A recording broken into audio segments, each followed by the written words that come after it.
Hey history buffs, in today's video we slip into a world where the streets carry banners bigger than houses, the air brims with rumours, and even a neighbour's smile feels like it hides a calculation.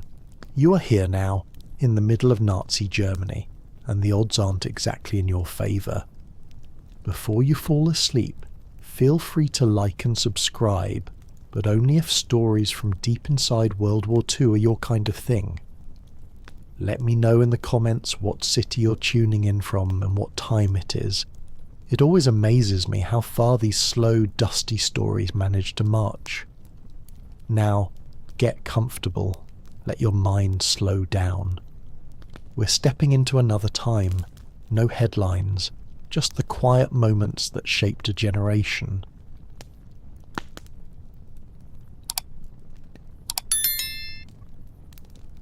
You tug your coat tight as you walk down a main street in a German town in the late 1930s. The sun catches red and black banners that hang from balconies, long cloth strips rippling in the breeze. The fabric dominates the scene like oversized curtains, turning every street into a theatre set. Children skip past you with school satchels, chattering in the clipped, excited voices of youth. Their shoes clatter on cobblestones, and you catch the faint smell of coal smoke and roasted chestnuts from a cart down the way. At first glance, it almost feels like any European town preparing for a festival. Bright colours, bustling life, chatter on every corner. But you know better. The faces carry tension. Mothers hush children who point too loudly at posters. The shopkeeper outside the butcher's shop glances over his shoulder before greeting you with a polite nod. In this place, even a hello can sound measured, as though weighed before release. You stop at the square where a small crowd has gathered. A uniformed official reads out a notice tacked to the town board, his voice booming over the stone facades. He speaks of progress, new jobs, new roads, new pride in the fatherland. The audience murmurs approval, some with genuine conviction, others because not joining in feels dangerous. Your own hands itch, uncertain whether to clap. That, right there, is life here. The constant arithmetic of gestures, wondering who is watching. You wander onward, eyes catching the bright posters pasted to walls. Muscular farmers swing scythes in golden fields. Factory workers smile beneath smokestacks. Blonde children beam under a protective eagle's wings. It's an entire gallery of insistence that life here is perfect, thriving, unstoppable. Yet behind those painted smiles there are whispers about shortages. A baker you pass mutters that flour is thinner, bread not rising like it used to. Some scholars question if the regime ever truly solved unemployment, or if the recovery was just smoke and mirrors wrapped in autobans and rearmament. The truth depends who you ask. A brass band strikes up further down the street, an upbeat march that bounces from brick to brick. Teenagers in brown shirts keep time, boots hitting the ground like a metronome. The sound is cheerful on the surface, but the beat drills into your ears, relentless, rehearsed. You find yourself stepping in rhythm before catching it and slowing deliberately. The power of a drumbeat is hard to resist, even when you try. Around the corner you notice something quieter. An old woman sweeping her doorstep pauses as you pass. She nods, lowers her gaze and resumes. No words, but the gesture lingers. Not everyone waves flags with gusto. Some simply endure, shrinking their presence. Historians still argue whether ordinary Germans mostly believed in the system, or simply obeyed to survive. Walking this street, you feel the weight of that debate in every glance. You pause outside a cafe.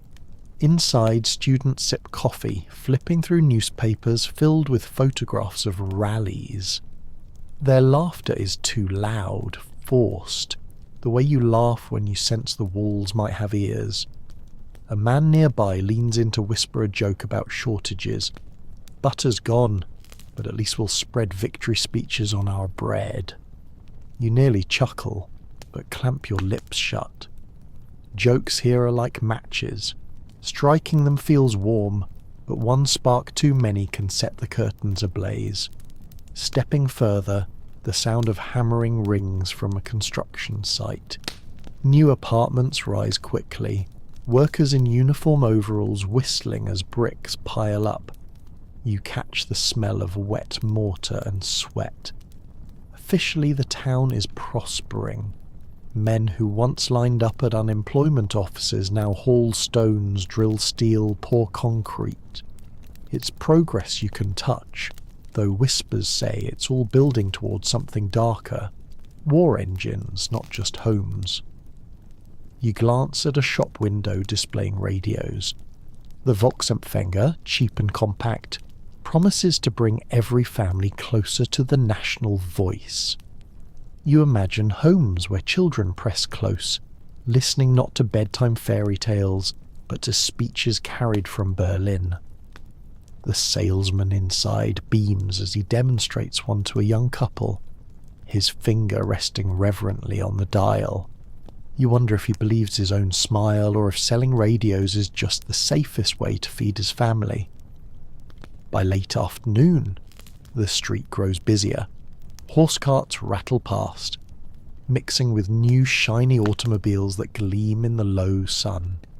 You notice how the old and new lie side by side, wooden wheels next to chrome bumpers, whispers alongside marches, doubt beneath the banners.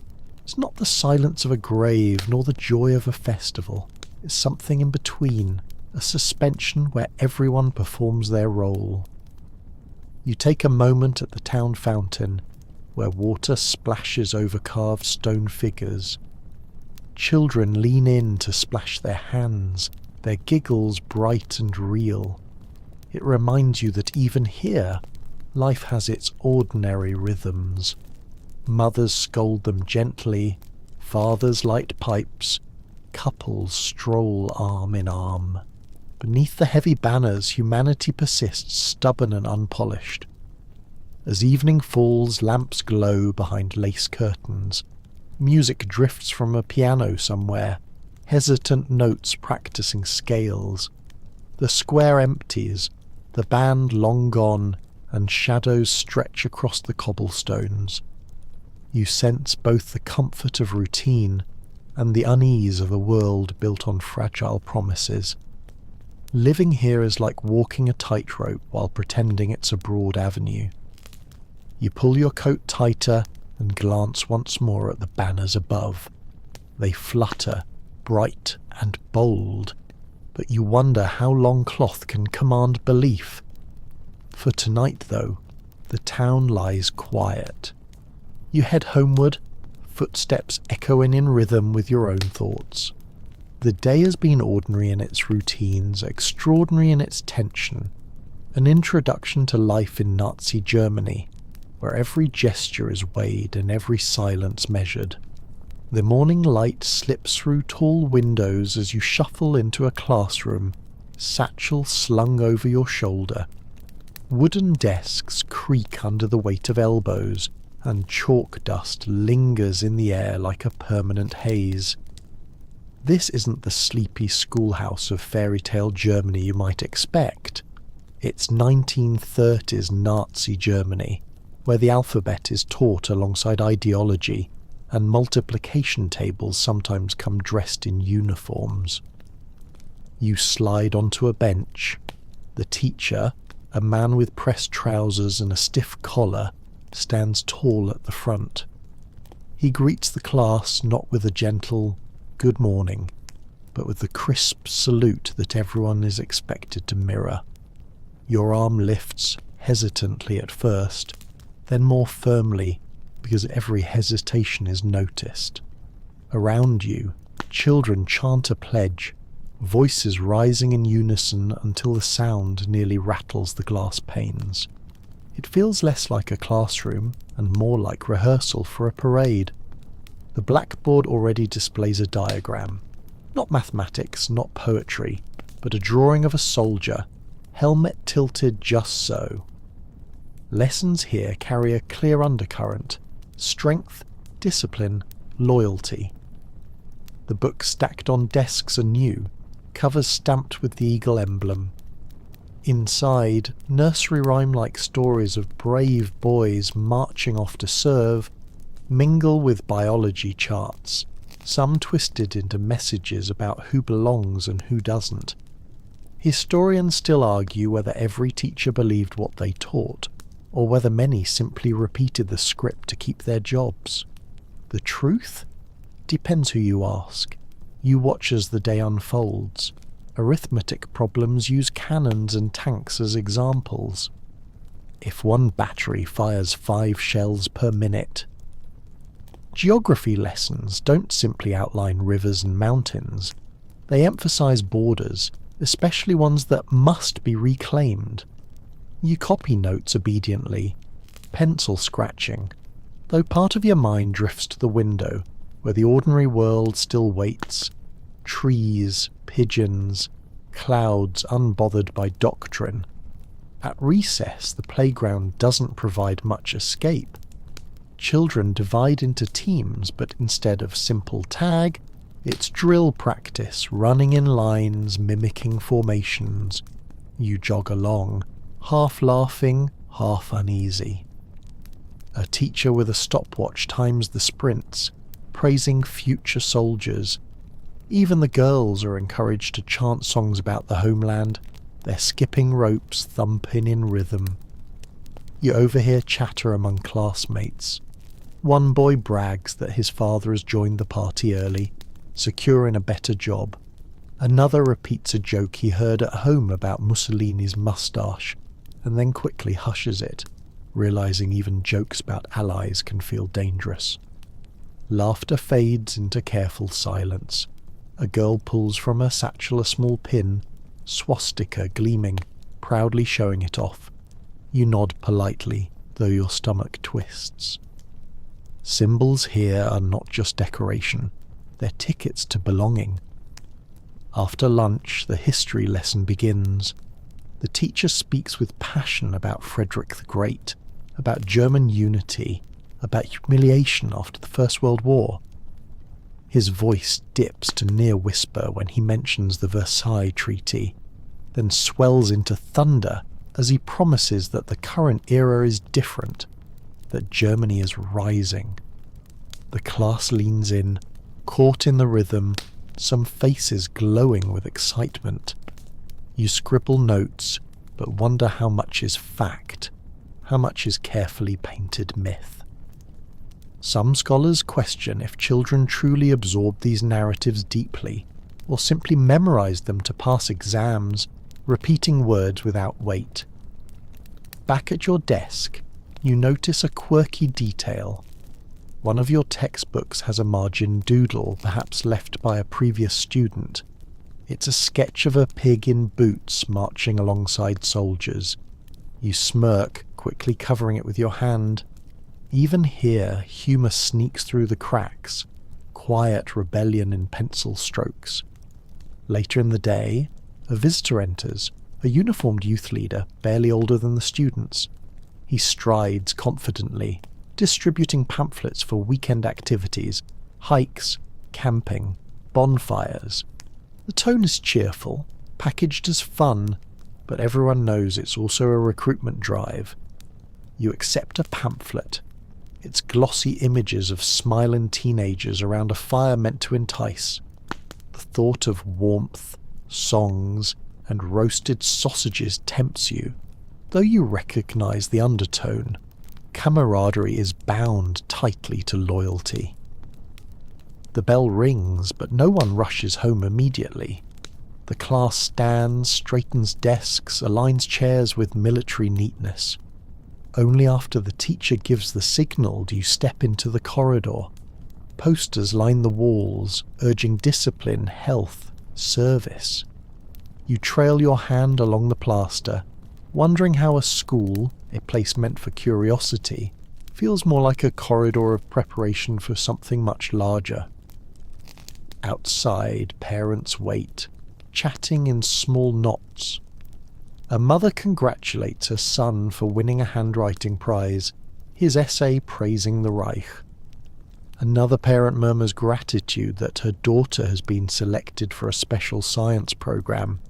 You catch tones of pride mixed with unease, as though achievements are measured not just in learning but in loyalty points.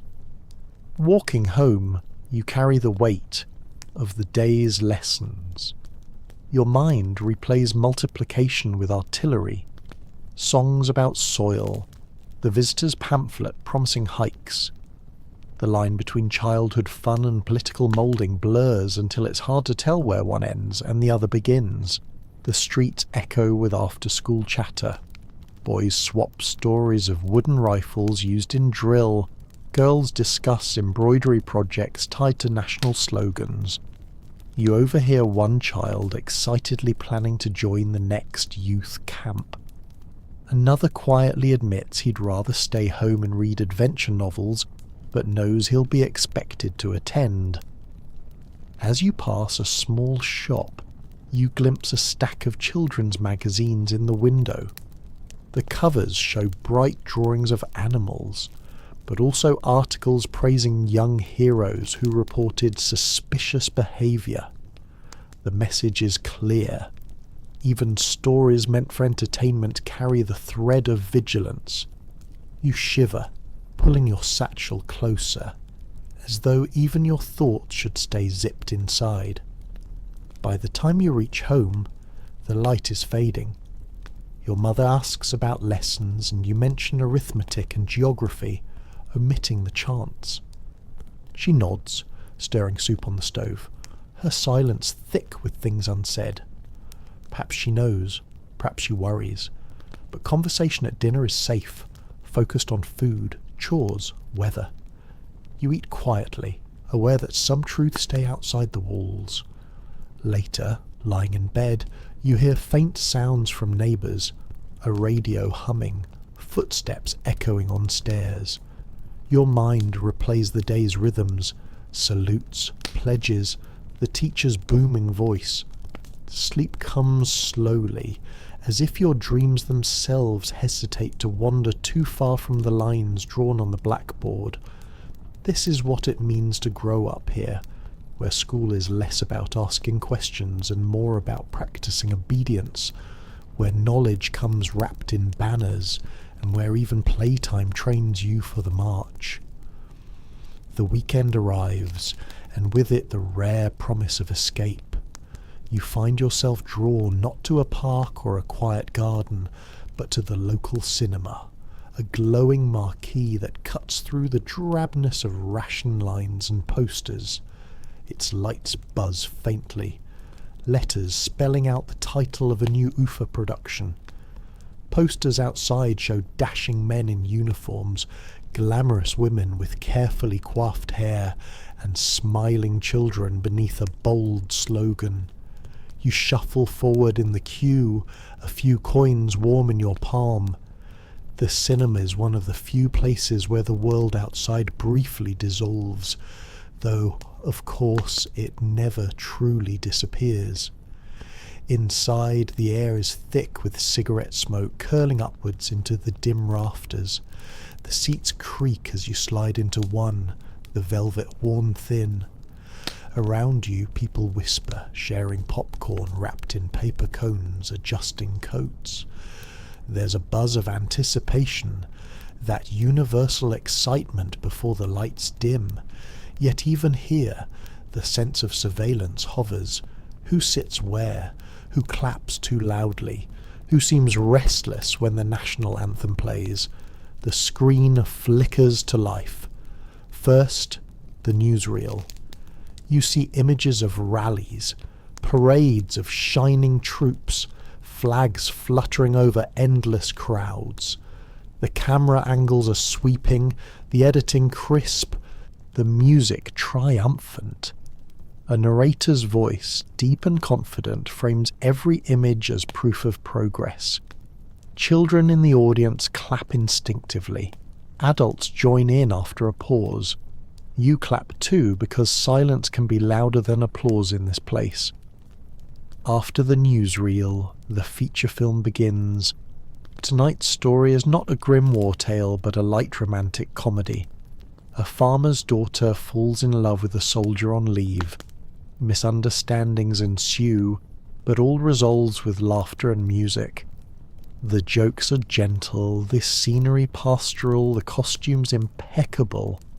For a while you laugh along with the crowd, grateful for a taste of ordinary entertainment. It's a reminder that people here still crave joy, still want to laugh, even if the state insists on framing laughter within certain limits. Some scholars question whether audiences truly absorb the propaganda embedded in these films, or whether many simply enjoyed the escapism. Historians still argue over how much sway cinema held.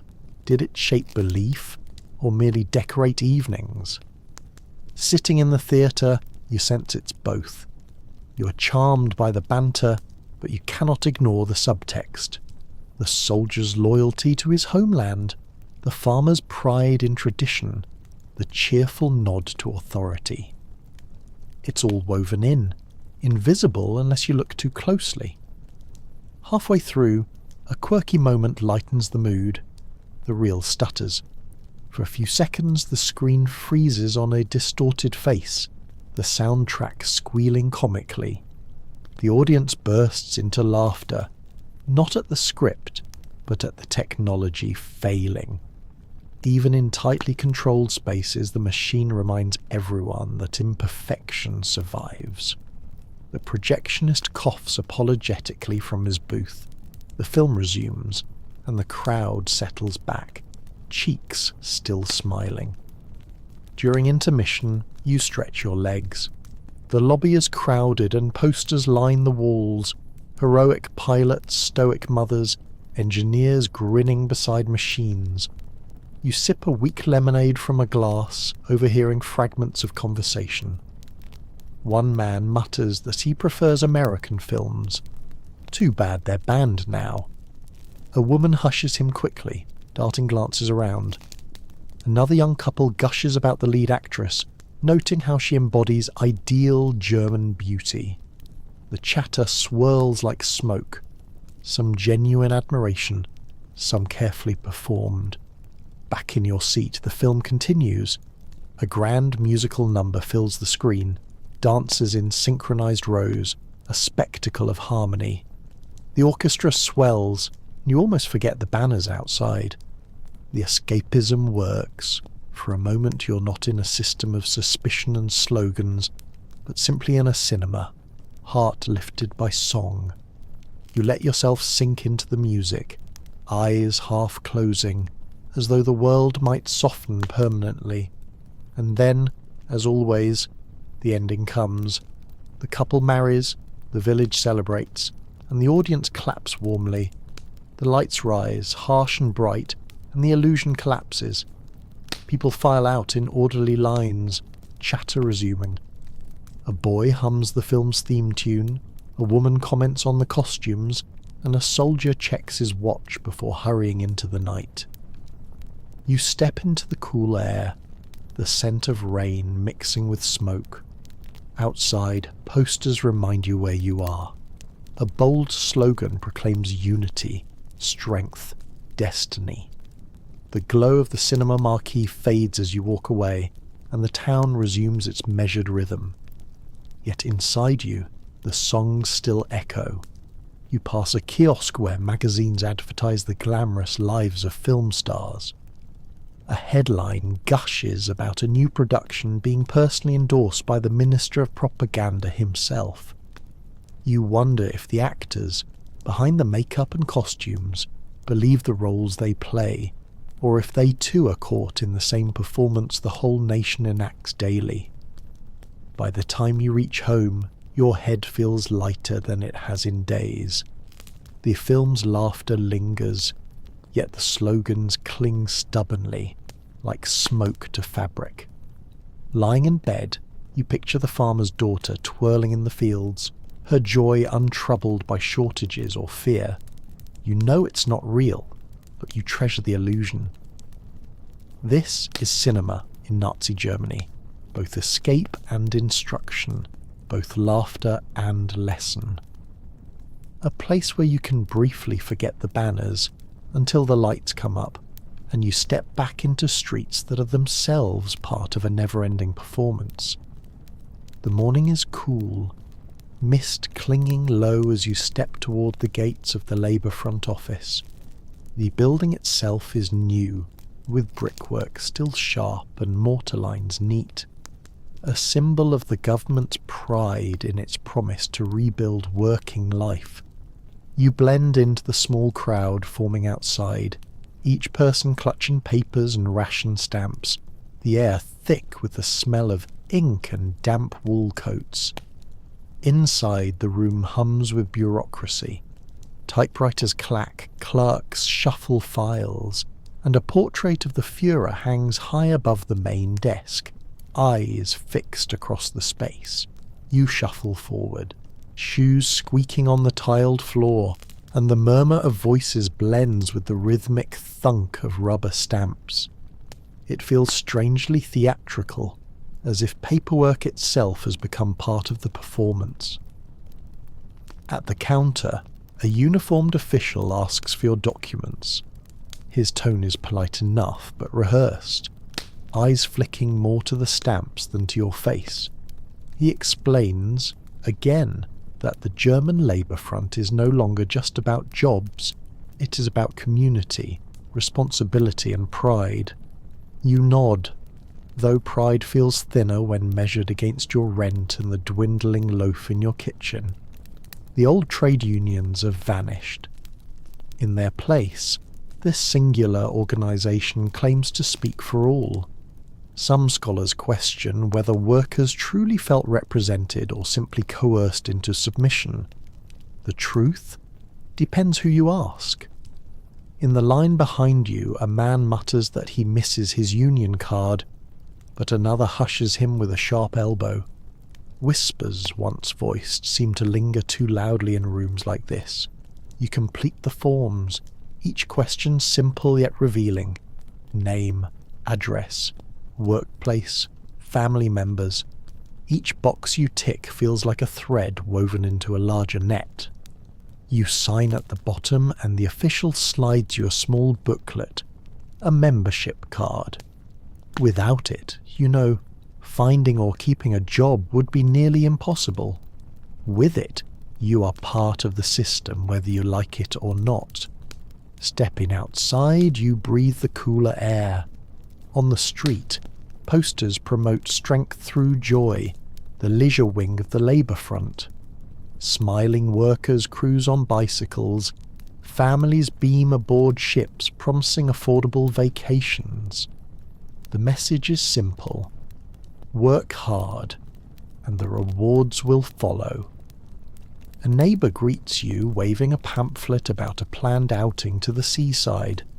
You smile politely, though you wonder whether the waves and sand will feel as carefree as the poster suggests. At your workplace, the influence is just as clear. The factory floor gleams with new machinery, banners stretched across the rafters. The manager, once a gruff man focused solely on output, now speaks of duty, loyalty, national pride. Slogans are painted onto walls. Work makes you strong, community before self. You repeat them silently, not out of belief, but as a rhythm to keep pace with the machines. The hours stretch long. You notice co-workers exchange tired glances, their shoulders sagging, yet when the foreman approaches, smiles appear instantly, practiced and bright. The paradox is constant, exhaustion wrapped in performance, duty cloaked as enthusiasm. Quirky details catch your eye. A small sketch carved into a workbench, a doodle of a rabbit with oversized ears. Someone left it there, a tiny rebellion against the uniform grey. At lunchtime, you sit with others on rough benches, soup steaming from tin bowls. Conversation flows cautiously. One man brags about his brother's new Volkswagen order through the savings scheme, though everyone knows delivery dates are endlessly delayed. Another recalls a speech promising workers a week-long cruise for pennies. The table nods, some with genuine excitement, others with weary scepticism. Historians still argue whether these programs truly improved morale or simply dangled hopes like carrots. As the afternoon drags on, a song crackles through the loudspeaker system, a marching tune meant to energize. The rhythm is catchy, and soon half the workers hum along absent-mindedly. You catch yourself tapping your foot before stopping deliberately. The line between entertainment and indoctrination feels razor thin here. By evening the whistle blows and the factory empties. Outside a rally forms spontaneously, organised yet seemingly casual. Workers lift banners, chant slogans, their faces tired but animated by the crowd's momentum. You march too, swept along, boots thumping in time. The chants echo off walls, amplified by the narrow streets, until it feels like the whole town beats with a single heart. It's intoxicating, even if you don't believe. After the rally, you peel away toward home. The streets smell of coal and bread, the ordinary mingling with the orchestrated. You pass a small tavern, laughter spilling out. Inside, men drink beer, debating football scores. Yet even here, the conversation veers. Who joined the party, who refused, who might be watched. A joke about working yourself into glory earns laughs, then nervous glances. At home you set your papers on the table. The membership card feels heavier than it should, as though the ink carries weight beyond its fibres. You glance at the pamphlet for strength through joy, picturing sunny beaches. Perhaps you'll sign up, if only to feel the salt wind, to forget the echo of machines. But you know the trip, like everything here, comes with strings attached. Later that night, lying in bed, your hands still smell faintly of grease from the machines. Your ears ring with the day's chants. Your eyes replay the posters of smiling families. Work is no longer just about wages. It is performance, loyalty, identity. The factory floor is both livelihood and stage. You turn onto your side, trying to focus on sleep. Outside, the street is quiet, save for a late cart rumbling past. Yet even in the silence, you sense the hum of something larger, the machinery of an entire nation ticking endlessly forward. This is the workers' world in Nazi Germany. Forms and chants, grease and slogans, duty wrapped around every clock in and clock out.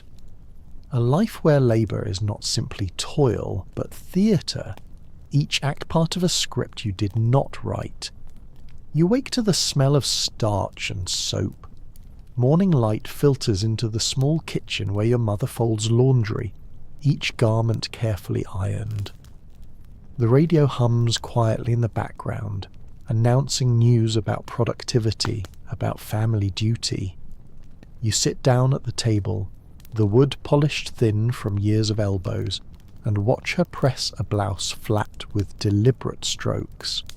This isn't just housekeeping, it's framed as contribution to the nation.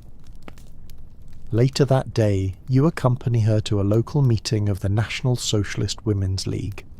The hall is modest, wooden chairs lined in neat rows, walls decorated with embroidered banners. The women gather with an air of formality, though chatter about recipes and childcare fills the air. Each woman wears a plain dress, hair tucked back neatly, many with pins shaped like eagles or swastikas. You notice how ordinary domesticity, knitting needles, bread recipes, child-rearing tips, has been elevated to something grander. The meeting begins with a greeting, voices rising together in practiced words. A leader steps forward, clipboard in hand, her voice confident. She speaks of the sacred role of women in preserving the future. The room nods, some eyes glowing with pride, others simply following along. The rhetoric is smooth. To raise children is to build soldiers. To cook well is to strengthen the homeland. To maintain a tidy home is to polish the nation's image. You realize that in this system, even a pot of soup carries political weight. Historians still argue whether many women embraced these roles enthusiastically or simply adapted because resisting felt futile. Some scholars question if these meetings empowered women with a sense of importance or confined them more tightly. The truth? It's tangled. Sitting there, you sense both. Pride in recognition and pressure disguised as honour. A demonstration begins. On a table, ingredients are laid out. Potatoes, cabbage, flour. The leader explains how to stretch rations creatively, turning little into much. You watch as she mixes a dough that smells faintly sour, frying thin pancakes on a griddle. The audience leans forward eagerly, jotting notes. You catch whispers about shortages, about queues, about neighbours hoarding sugar. The recipes are more than meals. They're survival tactics framed as national duty. One woman passes you a booklet filled with embroidery patterns. Birds, flowers, geometric borders. All designs meant for tablecloths, curtains, baby clothes. Yet nestled among the cheerful motifs are eagles and slogans. Small enough to seem decorative, large enough to remind you of the political undertone. You finger the page, imagining stitches forming a banner hidden within an apron hem. A quirky thought hits you. Even a tea towel can double as propaganda here. The meeting shifts to health. A nurse stands to speak about hygiene, motherhood, and the importance of strong children. Posters are unfurled showing smiling infants, their cheeks plump, their futures declared as bright. The women murmur approval. Your mother's face softens, and you realize that amidst the slogans there is genuine desire. Every mother, after all, wants her child to thrive. But the language blurs love with obligation, as though caring for your child is not just personal, but political. Afterward, chairs scrape as women gather in smaller groups. They exchange gossip. Whose son just joined the Hitler Youth, whose husband received a promotion, who has been absent from meetings. You sense the double edge of these conversations, comfort and surveillance entwined. A laugh rings out about a neighbour who burns bread too often, and the group chuckles. Then, just as quickly, voices lower when someone mentions a woman who refuses to attend. Silence drops like a curtain. When the session ends, you step into the afternoon light. Women push prams, toddlers clutching their skirts, pamphlets tucked under arms. The air smells of laundry soap and coal smoke, and the streets echo with both play and slogans. Your mother tucks her booklet into her bag, expression unreadable. Perhaps she appreciates the community, or perhaps she's tired of the performance. You cannot tell. On the way home, you pass a shop window displaying kitchen tools. A bright poster proclaims, "Every pot a fortress, every child a future soldier." You stare at the saucepan on display, wondering how a cooking utensil can carry so much weight. You remember the pancakes sizzling at the meeting, the embroidery designs, the nurse's speech. The message is clear. There is no sphere too small to escape the net. That evening, as supper simmers, your mother hums a tune from the meeting. The melody is simple, almost cheerful, and yet you feel the echo of the speeches behind it. You glance at the window where dusk settles, the streetlights flickering on. Across the courtyard, another woman hangs laundry, sheets billowing like silent flags. Later, in bed, you reflect on the day. The Women's League promises belonging, recognition, a purpose beyond the home. But it also pins identity tightly, stitches slogans into every seam. You picture the embroidery patterns again, flowers entangled with eagles, beauty laced with command. The thought is both comforting and unsettling, a paradox wrapped in thread. Life for women here is not simply about family chores, it is about embodying an entire ideology, in each dish washed, each garment folded, each lullaby sung. Whether embraced with pride or endured in silence, the role is unavoidable. And you, watching from the edges, sense how even the most intimate corners of life are drawn into the stage of the Reich. The morning begins with a cue. You join it automatically, the line already stretching down the cobbled street. People clutch small paper slips in their hands, ration coupons, folded and unfolded nervously, as though the ink might vanish if held too tightly. The bakery sign creaks overhead, the smell of yeast barely noticeable anymore, faint against the cold air. Everyone waits, their eyes on the shop door, calculating silently whether they'll get bread before the shelves go bare. When at last you step inside, the shop feels stripped. The baskets that once overflowed with golden loaves now hold smaller, paler versions. The baker, flour dusting his hair, moves briskly, snipping coupons with sharp scissors. You hand over your slip and he weighs out your portion. The bread is dense, heavier than it looks, with rumours that it's stretched with fillers, potato starch, even whispers of sawdust. You don't know what's true, but the taste tells you something's missing. Rationing has reshaped life. Butter is scarce, sugar precious. Families hoard scraps, stretching meals creatively. You think of yesterday's Women's League meeting, where recipes were presented as patriotic duty. Tonight, your family will eat thin soup bulked with turnips. Tomorrow, perhaps barley porridge, if the grocer still has stock. It's a daily puzzle, how to feed a family without betraying weakness. Historians still argue whether the shortages of the 1930s were as dire as people remembered later. Some scholars question if propaganda about abundance simply made the reality feel harsher by comparison. The truth depends who you ask. Standing in this queue, coupons clutched in your pocket, the scarcity feels real enough. Leaving the bakery, you pass the butcher's. A chalkboard list cuts available, though most are crossed out. A boy runs past with a paper cone of scraps. He grins victorious, as though he's won a prize. You notice how quickly people's standards shift. Offcuts once fed to dogs now treated as delicacies. Across the street, a small shop advertises a Zatz coffee, made from roasted chicory or barley.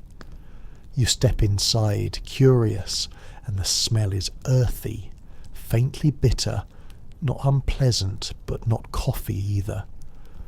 The shopkeeper insists it's just as good, though his eyes betray doubt. Back on the street you pass women gossiping about ration rumours. One heard there will be more butter next week, another swears cigarettes will vanish entirely. These whispers travel faster than official announcements, carried in baskets and woven into the rhythm of chores. You clutch your loaf tighter, half amused at how bread has become gossip's currency. At home, the kitchen becomes a laboratory of substitutions. Your mother slices the dense bread thinly, spreading margarine so lightly it barely covers. A jar of beet syrup substitutes for jam, its sweetness sharp. Tonight's stew will be padded with rutabagas and cabbage. You stir the pot. the smell hearty but repetitive, and your stomach growls anyway. A quirky detail catches your attention. The family cat prowls near the stove, meowing hopefully, but even scraps are scarce. Your father chuckles wryly, muttering that the cat may have to learn patriotism too. You laugh, though quietly. Jokes about shortages tread a fine line. Dinner is eaten in silence. Spoons scrape bowls and every drop is savoured. Your younger sibling licks the spoon, then peers hopefully into the pot, though it's already scraped clean. Afterwards, your mother folds the ration coupons carefully into a tin box. The little slips of paper feel more powerful than coins, controlling the rhythm of every meal. Later, in the evening, neighbours gather in the courtyard. Someone produces a small tin of real coffee saved from before the war. Cups are shared, each person allowed a sip. The aroma drifts through the air, rich and unmistakable. The group sighs collectively, as though inhaling a memory. One man jokes that if the war ends tomorrow, he'll celebrate with 10 cups at once. Laughter follows, but quickly fades, as everyone calculates how far off tomorrow really is. Historians still argue about the fairness of rationing, whether some families found ways to cheat the system, whether black markets thrived more than officials admitted. You've heard rumours yourself.